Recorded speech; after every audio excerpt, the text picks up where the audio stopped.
All right, testing one, two, three. Testing one, two, three. I'm gonna talk today about not this actually. I wrote in my comments for Christ's sake that okay. Oh, so much stuff. I should have scaffolded. I should have put structure first. So first of all, let's talk about songs first. In the club. Okay. Okay. This song is like 50 Cent's one of his only like big hits, right? It's Survive Through Time. You give credit to Dr. Dre, eh? This song is weird. If you try to play the bass line on its own, it sounds like a very simple, dull, like just it's just like notes. Dun dun dun dun dun dun. You play on the piano on itself, it's so empty, and then I'm convinced there's got to be like other chord notes, and then you try to play other chord notes, and it sounds wrong. So how the hell is it achieved? Okay, apparently, it's complicated. Apparently, there's an 808 drum that is actually tuned to A minor. Apparently this is public knowledge now. Um, oh, like there's actually a sub bass we don't hear. Sub bass plus harmonics from being overdriven, distorted. We do hear. Okay, harmonics suggesting sub bass. We interpret and hear it through suggestion. This is insane. Okay, also 808 drum.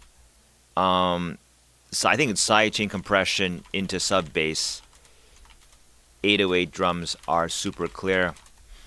I don't know. There's probably and more. I don't know what it is, but like there's how did he engineer that sound, right? In a strict like sense, it's a very simple line. But what I hear is complete richness and fullness, and I don't even know why. And the other song I thought was really similar was oh man, can I go back in the previous song? This one, Chihiro. That is I think that's an 808. I think the general theory is an 80 any kind of sub bass sign. I don't know what the 808 really is, but I was surprised that you can tune it to a note. Apparently, tuning 808 to a note is going to make it blend with the bass better. That's insane. And the trick is basically you have the actual bass, but layer a sine wave sub and add distortion tastefully to produce the harmonics. We don't hear the sub bass, we hear harmonics, and that's baller. Honestly, I didn't know this trick. That's crazy. And then the tuning the 808 to something, I don't understand that either. It goes to show that the music is not just what is being said in the lyrics.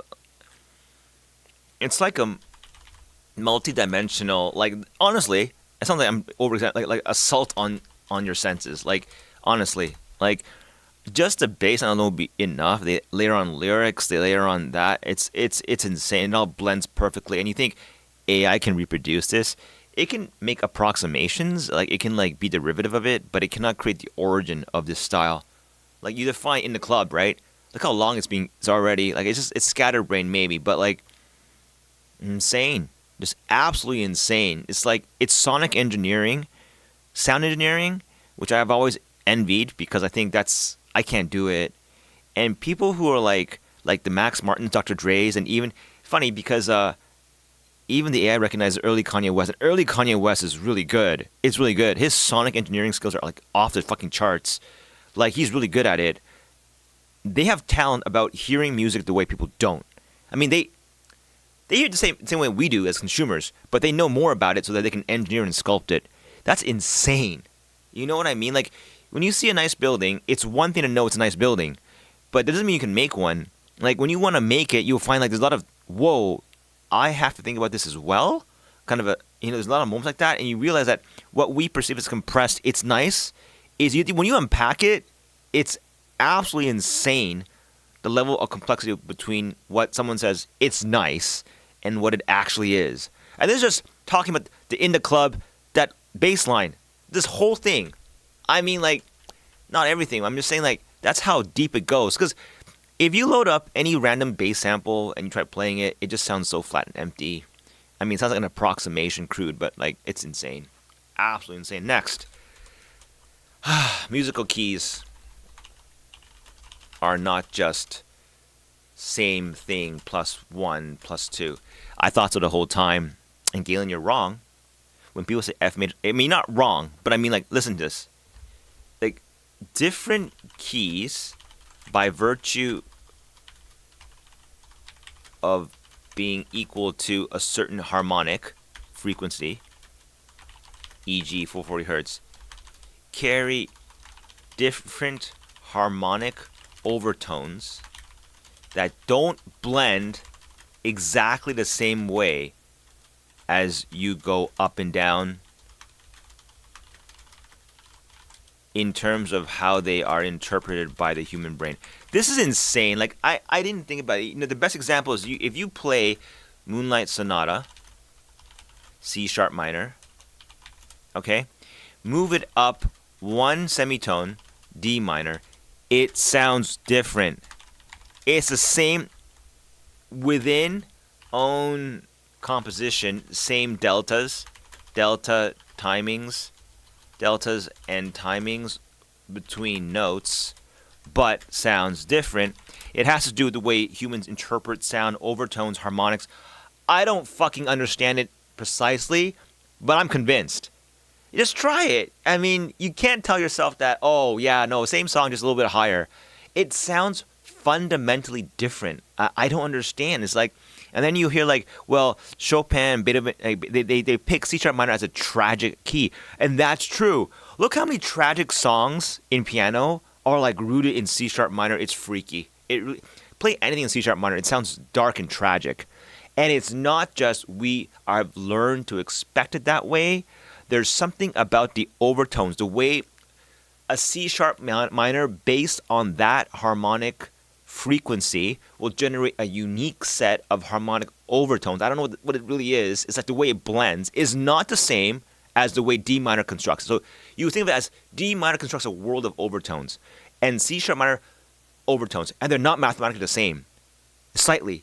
And that's fascinating, as if like emotion can be deconstructed to overtone patterns, which then are mapped to keys. Why does F major sound like celebration? It does. It does. D major sounds joyful, happy. It does. C minor sounds innocent, playful. It does. If people say, "Oh no, that's just cultural expectations," wrong.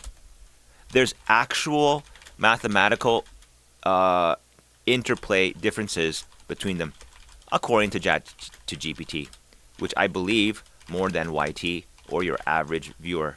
Honestly, who do you trust? The average guy coming to your channel and making a comment, or the entire body of knowledge in the 900 billion like fucking model? You think we're smarter than that? There's no way. This is where it gets weird. We all have to defer to GPT. We do. I don't know. You can have uniqueness, but you can't claim correctness or intellectual superiority over this model. It's impossible. How? What's your argument? Like, my unique spin is the new Einstein moment. Well, that's fucking egotistic. Like, that's really egotistic. I can't. This is armor against your dumbass YT commenter. I've been wrong too. Like, obviously, I still think it's not right. It's incorrect. But there's a lot of people out there with, like, I don't know, weird ass opinions about things that I don't know. Like, it's just, if you want source of truth, look no further than GPT. Sorry, true. Sad maybe, but true. It is weird. It has a bias towards confirming you. This is to keep customers. It won't insult you. It won't hammer you down. But I will also say it's not a sycophant either. When you're flat out wrong, it will point it out. It doesn't just say yes to whatever you say. It it does have a bias though to like lead you on in the way you're thinking, but it does so in a very steering way. I can't explain it. It steers you to the right direction eventually, so that you don't reject it. You know what I mean? You don't have that moment. Oh, fuck you, dad. I'm right about everything. You're wrong. You'll never have that moment. You know what I mean? That's bad parenting, by the way. I mean, you just drive the kid in the opposite direction, and that opposite direction might be the wrong way. You know what I'm trying to say? It's insane. It's insane. It's the ultimate teacher because it steers people in the right direction without offending them. That is, it doesn't take up the dominant space of it. You know how like when your father's like doing this, oh well, he's already taken up that space. He's a kingdom of that thing. So I don't want to cross into that kingdom. I'll do the opposite kingdom. And you do the opposite kingdom without thinking, is the opposite kingdom better? You don't even think about it. That's the father's mistake. The father should not have established a position of kingdomhood. You should have invited a child in and explored it with together. That's difficult though because everyone's so, me too, so obsessed with their ego. How important am I? How smart am I? How do I look if I'm smart? Even this video is like an ego fucking like presentation that I don't know what I'm doing it for. Maybe to attract my wife's attention. I have no idea. But like, in a sense, it's absolute insanity that for 20 plus years I've been puzzled by. It's not going to torture me and keep it at night, but it's a mystery. Why, if you play Moonlight Sonata at C sharp minor, why does it fucking sound so different at D minor? It's a fucking neighboring key. You just shifted the overtones by like what, like 220? Like what's the stepping? I don't even know what the step is for like. You just shifted a semitone up. Why does it sound like a different song? Like it shouldn't, but it does. It absolutely does. It's insane. I don't understand it. Utada Hikaru prefers flat keys. It's because she likes to land the bass on the thumb. I mean the roots are usually found on black keys. That's true. For a lot of flat keys, when you think about them, when you play on a piano, and she's a keyboard player, not a guitar player, your thumb ends up landing on black keys, and that does affect the way you play, and it also has harmonic overtone implications. Crazy. Like a lot of times in C minor, E flat major, I can't explain why. It's just weird, like totally weird. Like she almost never have songs in like I don't know I don't know like her earliest song, which was First Love, is in G major, and that's my least favorite song of her whole bunch. Like it's too immature, but it's fine. You notice how like very few songs are in G major. I don't even know why. Why is G major just an alien key? It's very. No, that's not true. That's not true. Taylor Swift's I Stay Up Too Late song is in G major, I think. Every key is kind of used. If I go through every key, if I walk through every key, there's always going to be a song that I can get out from it. But some are definitely overused over others. I feel they're not exactly balanced, and it's weird. Every key in the musical scale has its own character, and they are unique, and that's absolutely cool. I don't know. That's the coolest thing ever. It's insane, and thank you, ChatGPT, for like just teaching me this. I've Googled it before. Believe me, you can Google it yourself. It's hard to find. You'll find junk first, all the attention-grabbing, shallow shit before you ever get. But I mean, that's what people want. I'm not complaining. I mean, if the whole world was just, it would commoditize deep information, and that would make me feel bad. So, cool. I mean, like, it's what a cool little discovery. I don't want to lose it. Just that's it, just in the club, okay, for this one. And of course the Moonlight Sonata thing. Also 9 Inch Nails. Only I don't get it.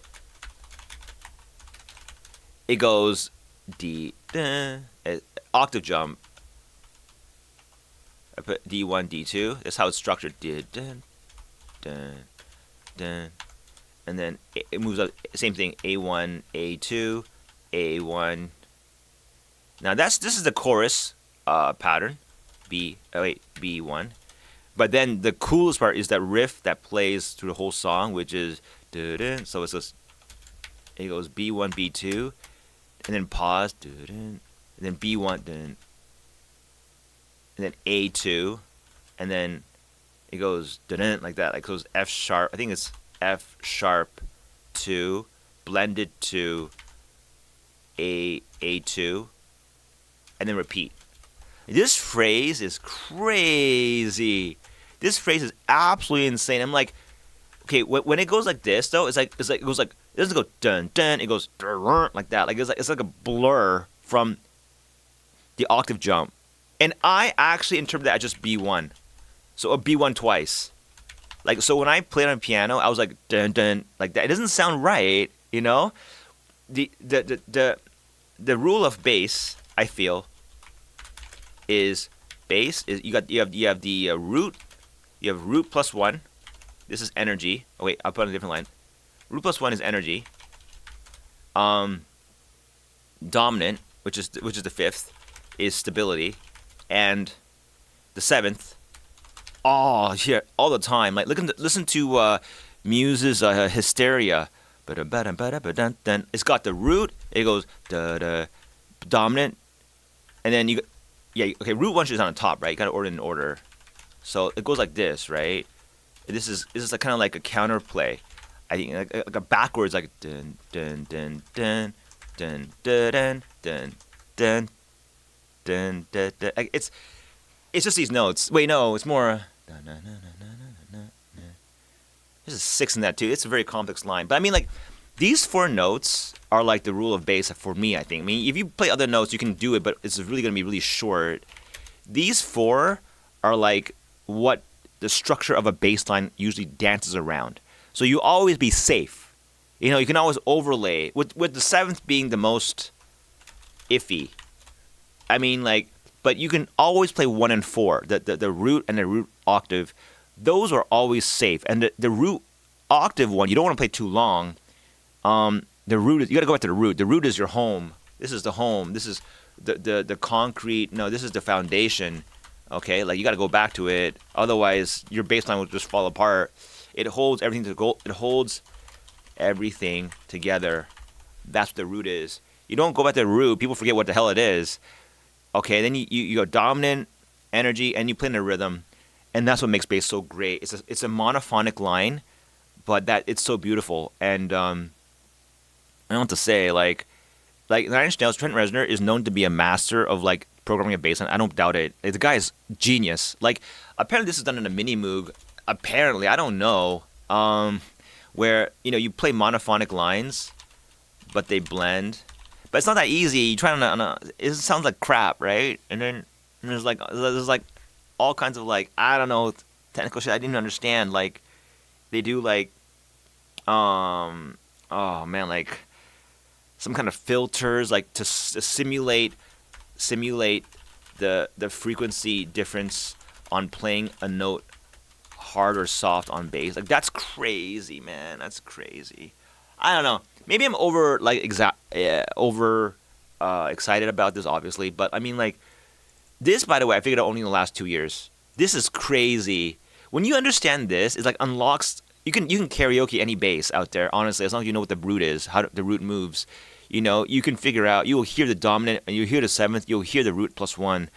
Root plus 1 is used all the time. You look at like Katy Perry's or like what was it California Girls and that kind of songs. Like they do this a lot. The root and root 1 goes like dun dun dun dun dun. It goes like that. That squeaky like going up is root to root plus 1. You don't do this, the bass sounds flat. It's energy.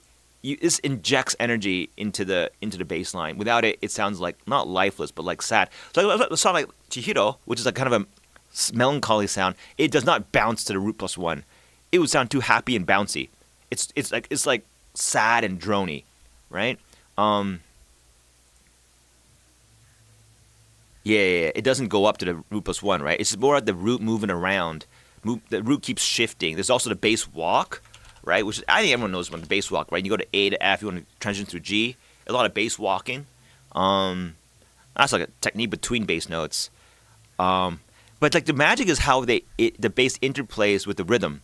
Like which one has to cut out. Otherwise, if you don't cut one out, I think probably the beat, the kick has to cut into the bass. Otherwise, it's much mushy.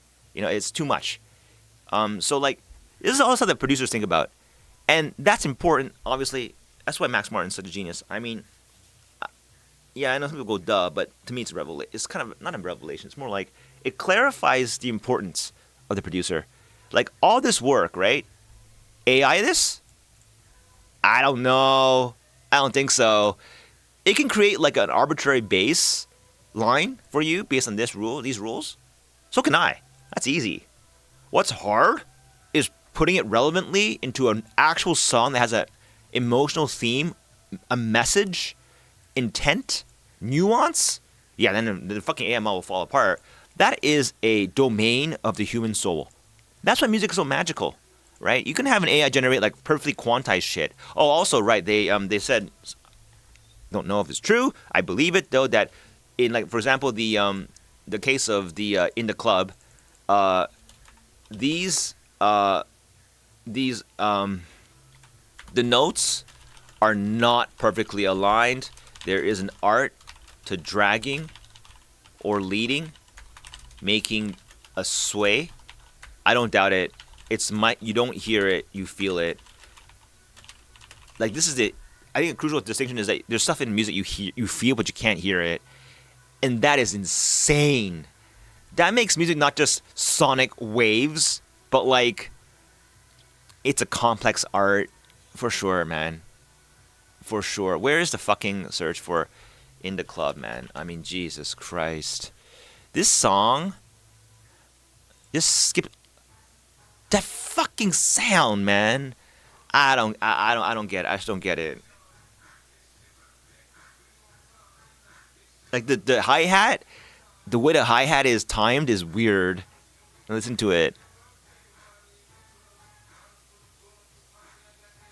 It's insane. I mean, like, in order to engineer an indie club song, insane. I can't even grasp. Like, I have utmost respect for Dr. Dre. I mean, this guy, whoever the hell he is a genius. This guy, absolute like, just to know how it works is like a problem set of like score 100.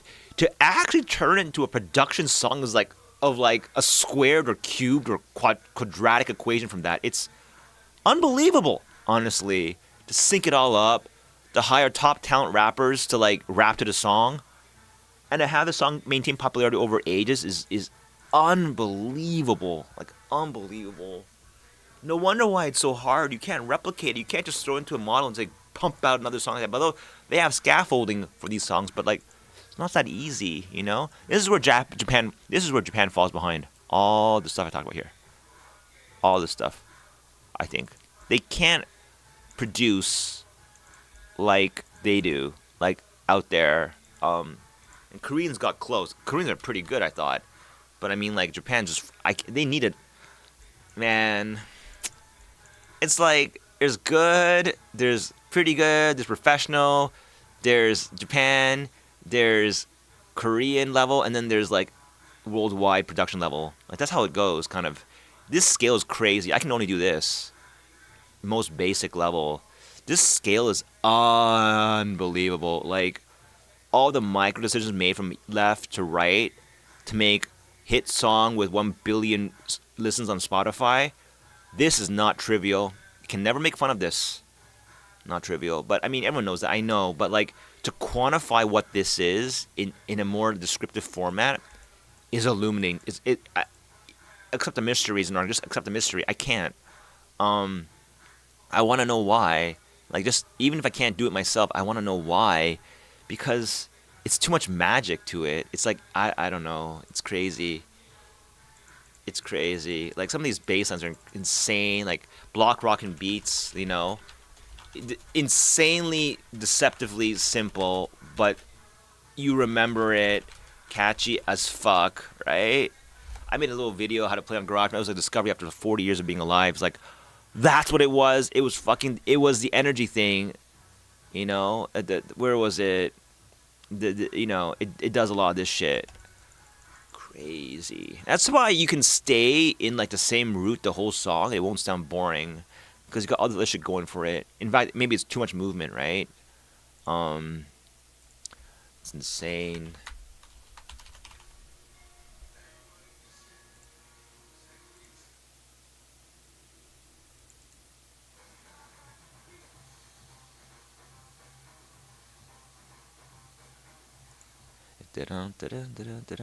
Yeah, I mean, like, insane.